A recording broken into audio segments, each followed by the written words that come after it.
Good morning and welcome to Thursday Thought.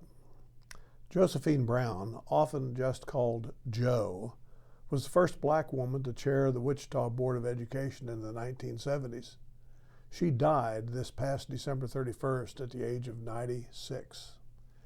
She won that seat during a time when the Wichita school system still had not fully implemented the Brown versus Board of Education directive to fully integrate the schools. According to a Cake News piece, Brown served during a pivotal time in the 1970s as Wichita Public Schools faced pressure to desegregate and address inequities in education. Her daughter, Sheila Kennard, said her mother spent her life advocating for fairness, community involvement, and change. Ms. Brown's advocacy for equality didn't end when her time on the school board ended. Mark McCormick, in an editorial in the Kansas Reflector, had this to say about Mrs. Brown. Quote, "In a society expecting her to dim her light, Ms. Jo set the night sky ablaze with searchlights.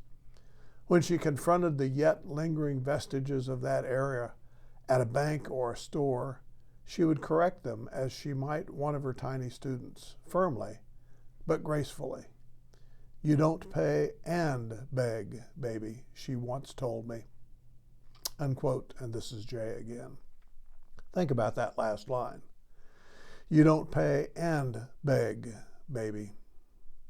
Well, I'm not a minority. I'm about as Caucasian as can be. So what follows is in no way part of a racial issue. Yet even now, for me, sometimes I feel like I have to beg someone to provide the service that I either have already paid for or will be paying for.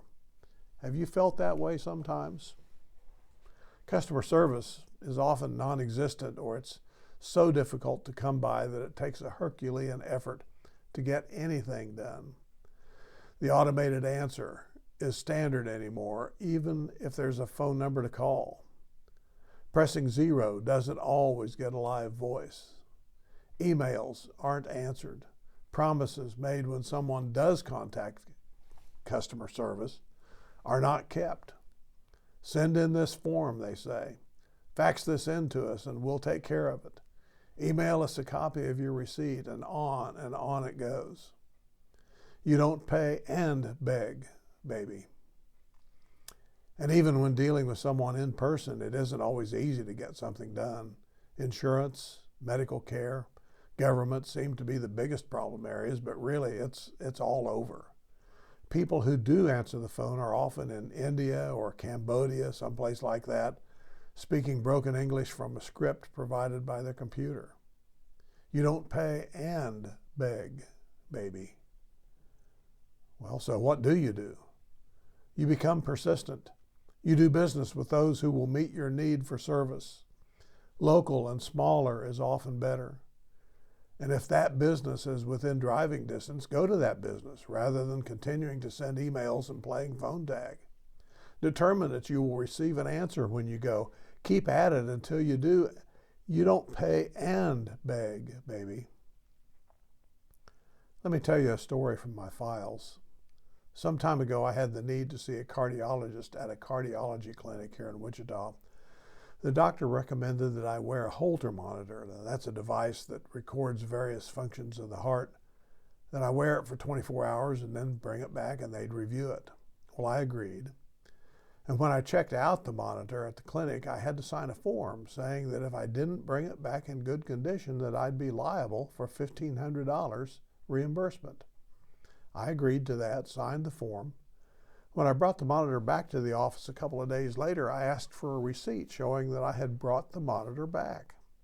The woman at the desk told me they don't give receipts. I repeated my request. She repeated her response. I repeated my request a third time. She repeated her response a third time. Then we just looked at each other for about 30 seconds. I assumed she thought I was going to leave. I didn't. I then said that I had to sign a paper saying that I was liable for the monitor unless it was brought back. And I wasn't going to leave until I had a receipt saying it was brought back. Then I repeated my request. I need a receipt showing that I brought the monitor back to the clinic. I remained in control, barely, and polite, barely, but firm. You don't pay and beg, baby.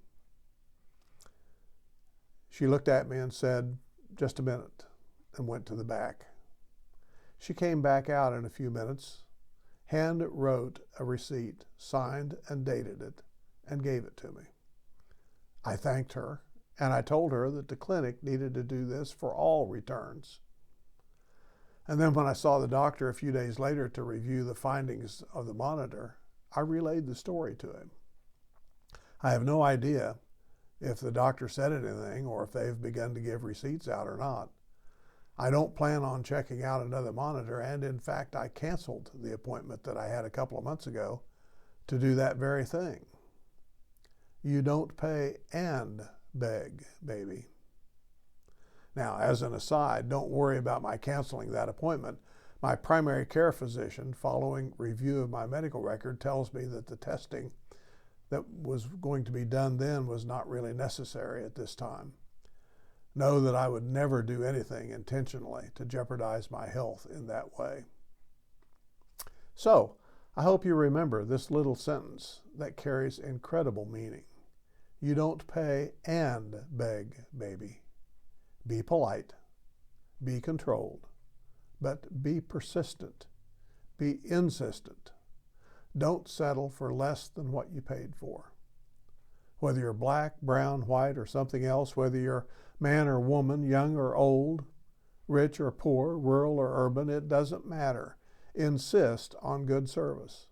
Hold those you do business with accountable.